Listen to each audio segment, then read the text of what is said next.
예, 3년 만입니다. 제가 그 19대 국회에서 10개월 만에 대법원 판결로 인해서 의원직을 상실했기 때문에 다시 20대 국회에 들어오게 된 게 이제 3년하고 정확하게 2개월 만에 들어왔습니다. 예, 이번 선거 결과는 무엇보다도 그 박근혜 정부와 여당, 새누리당의 오만과 독선에 대한 국민들의 심판이었다고 보고, 다만 이 결과가 여소야대로 나타나긴 했지만 국민이 만들어준, 국민들의 판단에서 만들어준 결과이지 정당이 잘해서 얻은 성적표라고 해석하기에는 좀 과도한 점들이 있다고 봅니다. 사실 정당들이 이번에 만들어낸 판은 여소야대는 아니었습니다. 왜냐면은 정부 여당에 대한 심판론이 대단히 강했음에도 불구하고 야당들은 단일화도 안 하면서 결과적으로 심판 대상이 어부지리를 얻을 수도 있는 그런 위험한 판을 정치권이 짰던 거죠. 정치권이 짠 선거판은 그렇게 위험천만한 선거판을 짰는데 국민들은 투표로서 이걸 갖다가 정정했다. 국민들이 정정을 했다. 그렇게 결과가 가지 않도록 하기 위해서 국민들이 제1투표, 인물투표는 제1야당에게 몰아줬고, 그 다음에 제2투표인 정당투표는 양당을 심판한다는 취지에서 신생 국민의당에게 또 몰아줬다는 거죠. 그렇기 때문에 역대 어느 선거보다도 당선자와 지지 정당이 다른 경우가 많았습니다. 이번에 지역구 당선자가 253명인데 절반이 넘는 138명이 자기 지역구에서는 1등하고 정당투표에서는 1등 못했습니다. 그 당선자 절반이나 그만큼 교차투표가 심했다는 거죠. 이렇게 심했던 교차투표는 바로 국민들의 절묘하게 정치권이 짠 판에 연연해하지 않고 두 개의 표를 가지고 적절하게 심판을 내리는 그런 전략투표 결과 때문이 아니었는가. 뭐 그런 점에서 저는 이 결과를 가지고 야당이 그냥 호평받았다는 식으로만 단순하게 받아들이면은 위험한 평가가 될 것이다. 굉장히 좀 민감하면서도 복잡한 어떤 상황인 것 같습니다. 분명한 것은 호남의 유권자들이 국민의당의 표를 몰아줌으로써 더민주를 통한 이 정권 교체에만 연연해하고 있지 않다라는 확실한 신호를 보여줍니다. 그만큼 더민주당이 밀어주면은 잘할 것 같다라는 믿음을 못 주고 있는, 아직까지도 뭐 선거 때도 그렇고 지금도 마찬가지지만 더민주를 통한 정권 재창출이 그렇게 확실한 것 같지 않다라는 평가가 또 다른 야당도 키워내는, 그래서 야당의 경쟁 구도 속에서 가능성을 높여보자라는 좀 그런 전략적인 평가가 있는 게 아닌가 생각되고, 그러다 보니까 사실은 그럼 이게 완전히 한쪽은 낡은 세력으로 낙인 찍고 한쪽이 그럼 한쪽으로만 갈 것이냐, 그건 또 불확실하다 봅니다. 왜냐면은 호남 지역 유권자들이 물갈이 하고 싶었던 많은 호남 지역 의원들이 다 어찌 보면은 이렇게 신생정당으로 몸을 옮김으로써 연명을 하게 됐다는 그 아이러니한 결과도 있기 때문에 이것이 양당 중에 하나를 택했다기보다는 야권 전체가 여권에 대한 어떤 이 불만족의 정도가 심각해지면서 야권의 어떤 정권 교체 필요성이 높아진 반면 야권이 그렇게 안정적인 어떤 교체 가능성을 갖다가 못 보여주고 있는 상황에서 내린 어떤 일정한 좀 판단이 아니었겠는가 이렇게 보죠. 그야말로 남은 기간 동안에 정권 교체의 가능성과 어떤 그런 교체된 정권의 성격에 대해서 좀 어떤 청사진을 제시하느냐, 그리고 경쟁력을 어떻게 보여주느냐에 달려있지 않나 싶습니다. 그렇습니다. 그러나 정치라는 것은 이 결과를 가지고 얘기를 할 수밖에 없는 것이고, 저희들이 원래의 어떤 저희들 꿈이자 또 저희들의 어떤 주장은 양당 중심 체제에서, 특히 또 양당의 기득권 정당화되어 가고 있는 그런 상황에서 진보 정당이, 우리나라에는 진보 정당도 없는 한쪽으로 기울어진 그런 이제 정치 지형인데, 진보 정당이 제3정당으로서 자리 잡아야 균형 있는 정치 발전이 이루어진다. 이것이 이제까지 저희들의 어떤 주장이었습니다. 그런 주장에 비춰본다면은 저희들이 이번에 제3당으로 선택을 받아야 되는데 국민들은 제3당으로 저희들을 선택하지 않고 국민의당을 선택했다는 거죠. 저는 이전과 관련해서 정의당 스스로 성찰하는 바가 있어야 된다. 왜 우리가 선택을 못 받았는가. 그 선택을 받았다면 아마 원내교섭단체 충분히 능가하는 의석을 확보했을 거라고 저는 보여지고 그리고 야권연대가 전면화되지 않은 그런 상황 속에서 지역구 당선자는 제한적일 수밖에 없다면은 이번에 저조한 성적표에서 특히 우리가 주목하는 부분은 왜 비례대표 많은 국민들이 교차투표를 통해서 제3당에게 표를 주려고 했는데 그 표를 왜 정의당에는 주지 못하고 국민의당에 줬는지 아니면 정의당이 지금보다 더 많은 표를 왜 못 얻었는지 이 부분에 대해서는 좀 성찰이 필요하다고 봅니다. 이것을 뭐 다 남 탓으로 돌릴 수 있는 문제는 저는 아니라고 보기 때문에 어찌 보면은 저희들 위치에 국민의당이 없었으면 우리가 잘 됐다고 이렇게 얘기할 수는 또 없는 일이라고 저는 봅니다. 어차피 같이 경쟁하는 상황이었기 때문에 그런 점에서 저는 여전히 과거 진보 분열로 인하고 또 그 과거의 어떤 그 진보 정당들이 보여준 실망스러운 어떤 행태에 대한 국민적 어떤 뭐 거부감이나 이런 것들이 완전히 씻어지지 않았다는 측면이 하나 있고 또 정의당이 새로운 정치를 얘기하지만 아직까지 그 호소력이 국민들의 마음에까지 미치지 못하는 것 같습니다. 들여다보면 옳은 말일지 몰라도 평소 잘 들리지도 않고 또 들리게 할 만큼 어떤 어떤 유별난 전술을 쓴다거나 뭐 그러지도 못하다 보니까 아직까지 국민들의 이제 과거에 비해서는 신뢰도도 좀 진전이 있는 것 같고 이 안정적으로 원내의 어떤 특정한 목소리를 대변하는 정당으로서 안착된 면도 사실은 있습니다. 있지만은 아직 이것이 이제 뭔가 정의당에게는 지금 좀 당 스스로를 좀 이렇게 성장시킬 수 있는 어떤 그런 특수한 전략과 특별한 대책이 필요한 게 아닌가 싶습니다. 그 이제 어찌 보면은 정의당이 그 당시에 그 정부 논란과 관련된 핵심 대상은 아니었지만 진보 진영 전체가 그 논란으로 자유롭지 못하고 또 그 이미지가 더 씌워진 부분이 여전히 그 남아 있겠죠.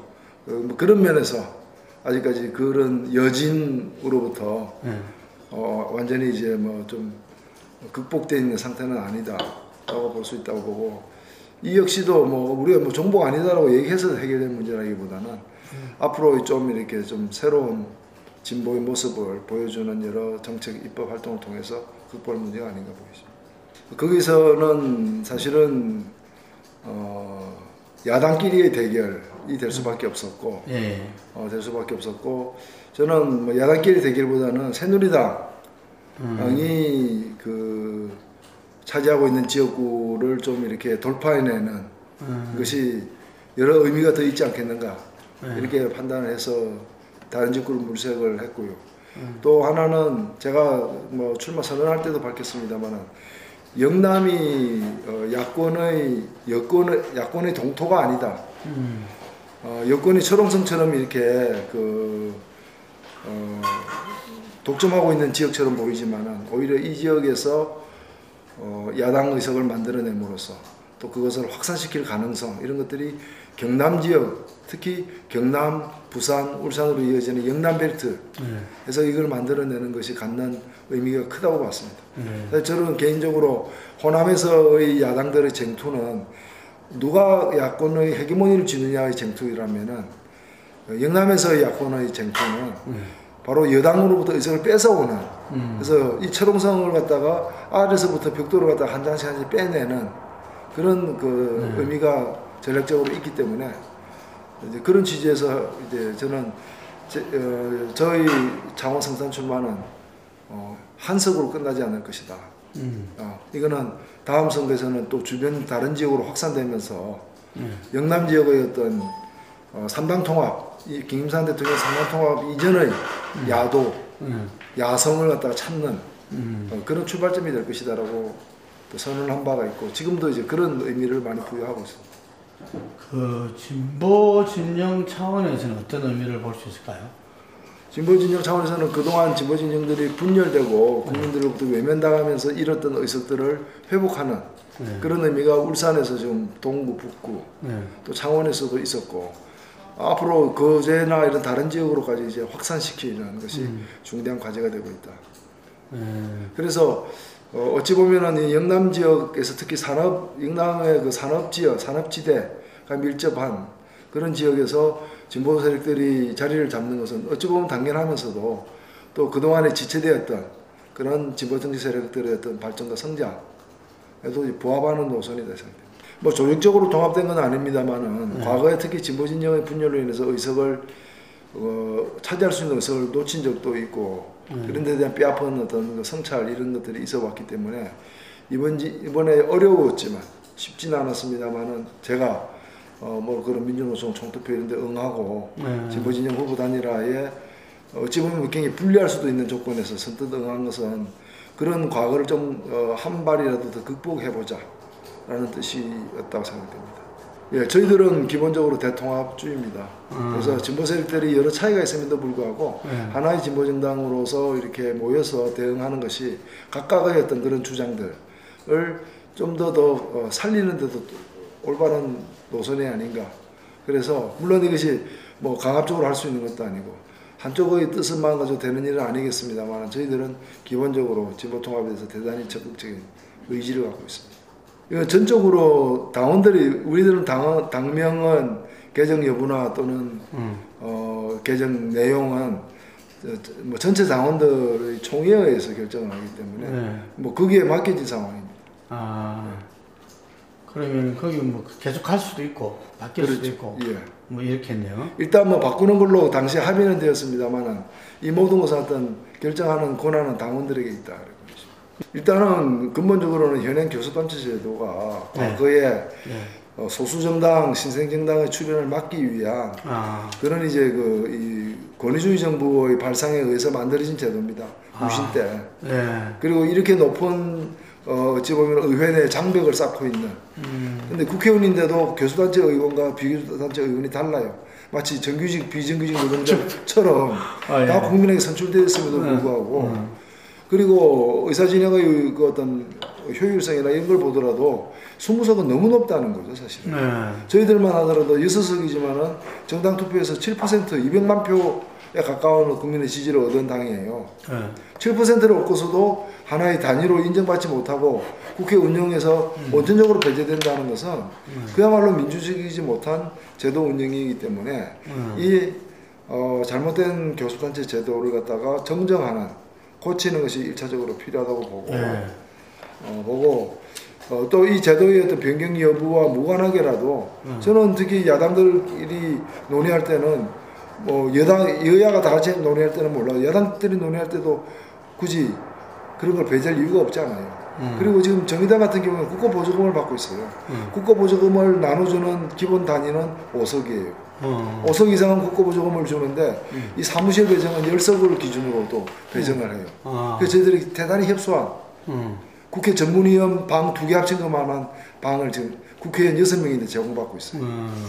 그리고 또 원내교수단체는 20석을 기준으로 하고 이게 모든 게 다르다는 이게 일원화되어 있지도 못하고 그래서 이런 잘못된 제도를 개선하는 게 우선이고 두 번째는 운영의 묘를 발휘해서라도 야권 전체의 어떤 중지를 모아내는 그런 노력이 나는 중요하지 않나 생각합니다. 예, 뭐 사실 국회의원 중에 국민들에 의해서 선출되지 않은 사람은 없습니다.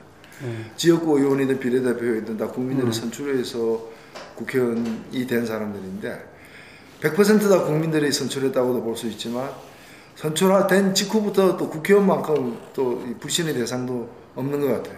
정치 자체가 이제 불신을 받고 있다 여기 뭐 있기 때문에 그런 게 아닌가. 그래서 국회 운영의 제1 목표는 국민들의 신뢰를 갖다 회복하는 데 있다고 저는 생각합니다. 그런 점에서 국회의원들의 어떤 부당한 특권들 일하는 데 필요한 어떤 그런 이제 그 기능이 아니라 불필요한 그런 특권적 여러 가지 혜택들이 있다면은 그걸 일소하는 데 저희가 앞장서겠다는 것이고 두 번째는 국회 내에서도 그런 특정한 어떤 기득권이 인정되어서는 안 된다고 봅니다. 모두가 조금 전에도 표결할 때 어떻게 표결합니까? 새누리당은 2표고 뭐 정의당은 1표고 이런 게 아니라 1인 1표 듯이 국회 운영에 있어서도 그러한 데 좀 기반해서 소외되는 세력들이 없도록 논의하는데 아니 논의해서 배제시켜버리는 나중에 결정할 때는 어차피 그 국회의원 수만큼 이제 그 영향력이 발의되고 되고 결정에 참여하게 된다면은 논의 자체는 다 해야 되는 거예요. 뭐 비교섭단체에서 발언권 안 준다거나 이건 있을 수 없는 일이라고 생각됩니다. 근데 논의 자체에서 배제되는 것은 원천적으로 발언권이 봉쇄되는 일이기 때문에 국회 운영이 더 민주적으로 되도록 해야 되겠다. 세 번째는 많지는 않습니다만 국회 예산도 더 투명하게 관리돼야 된다. 이 국회의원들이 예산 심사권이 있는데도 불구하고 국회 예산은 자기들 예산이라는 이유로 대충 넘어가는 그런 과정들이 많았기 때문에 이런 것들이 나중에 이제 불필요한 어떤 여러 가지 예산 낭비 등과 관련해서 국민들의 지적을 받는 일도 많았기 때문에 국회 운영과 관련해서도 그런 일이 있어야 되겠다. 무엇보다도 저는 국민들에 의해서 다 뽑힌 사람들인데 국회의원의 어떤 생각과 국민의 생각이 차이가 큰 경우들이 많다는 거예요.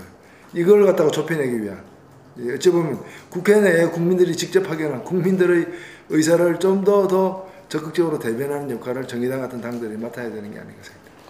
예, 박근혜 대통령은 이번 선거와 자신과는 전혀 무관한 걸로 좀 잘못 판단하고 계신 게 아닌가 그런 생각이 많이 듭니다. 그 보도국장 때도 그랬고 최근에 이제 여야 원내대표를 만난 직후에 내린 여러 조치들을 보더라도 이번 선거에서 새누리당이 참패한 것은 국회가 국민들을 실망시켰고 그걸 대표적으로 제1당인 새누리당이 이제 그 회초리를 맞은 걸로 그리고 자기하고는 무관한 걸로 우리 아이가 공부를 안 해서 성적이 나쁜 것이지 부모인 내가 뭐 잘못한 건 없다 뭐 이런 식인 것 같아요.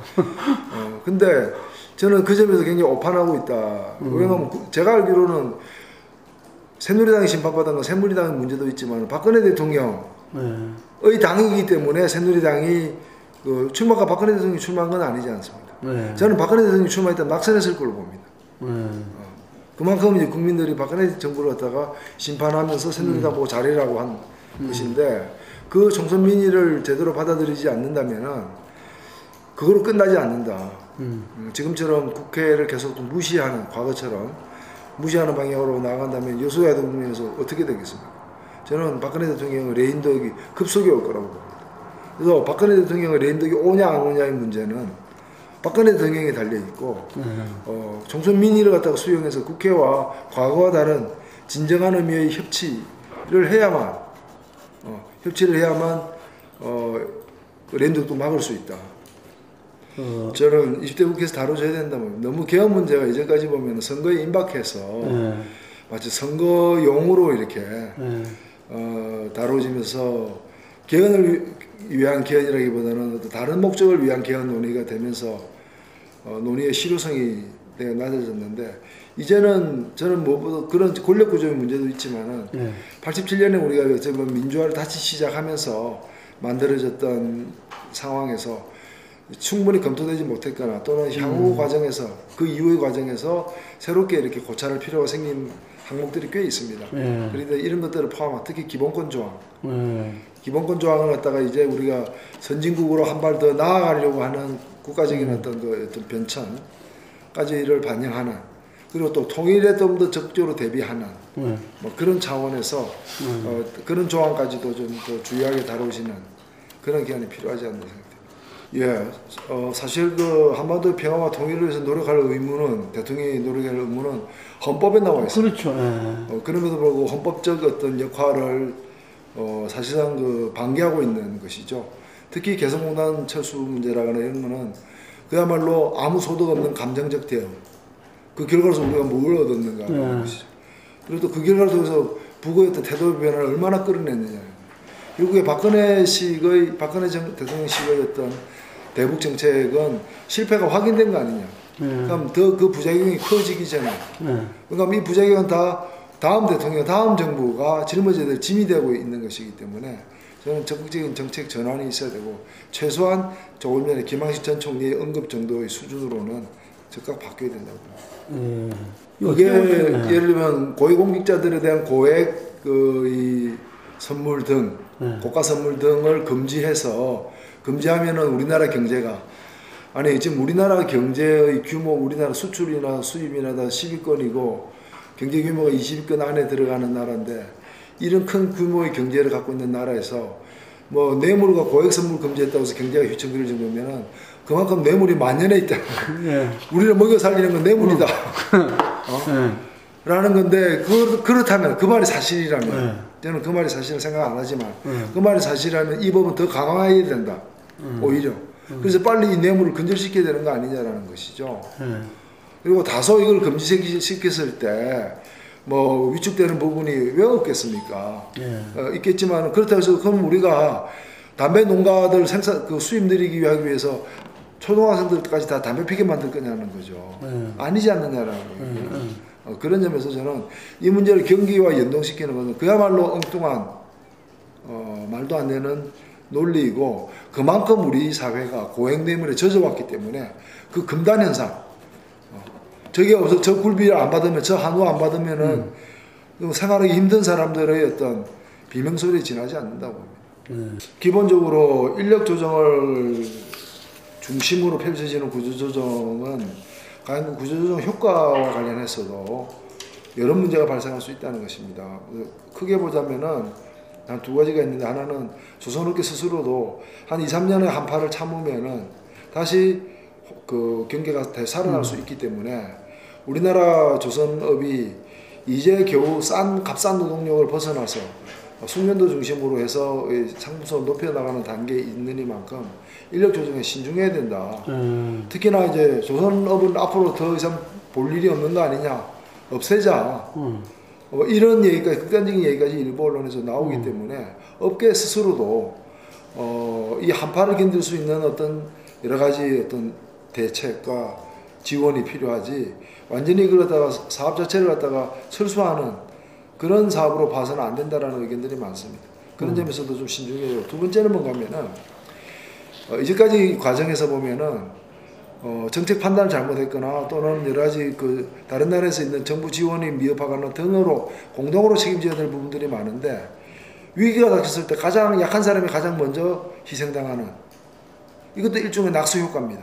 위기가 닥쳤을 때 강자부터 살려내는 강자가 살아나면 약자까지 함께 살아날 수 있다는 논리하에 강자부터 살려야 되고 강자는 공직자금을 투여하지만 약자는 해고로서 그냥 정리해버리는 이번에 삼성중공업에 자살한 사람이 남긴 말 중에 뭐가 있냐면은 개처럼 부려먹더니 개처럼 버렸다라고 돼 있어요.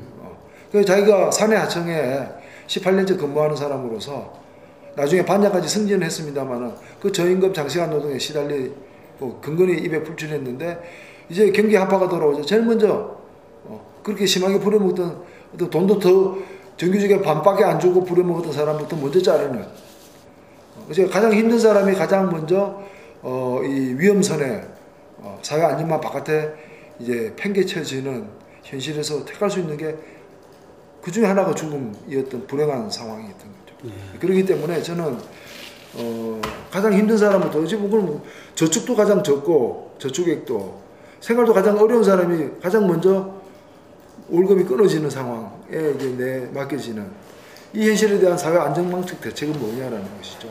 이런 것들이 갖춰지지 않은 채 사람 자르기부터 시작하는 것이 문제라는 거죠.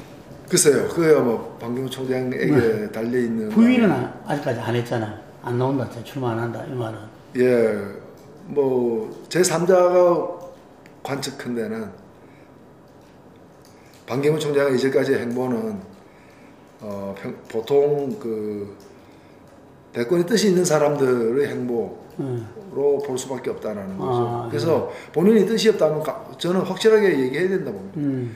본인이 확실하게 얘기하지 않는다면 우리는 뜻이 있는 것으로 평가할 수밖에 없는 것이죠. 예.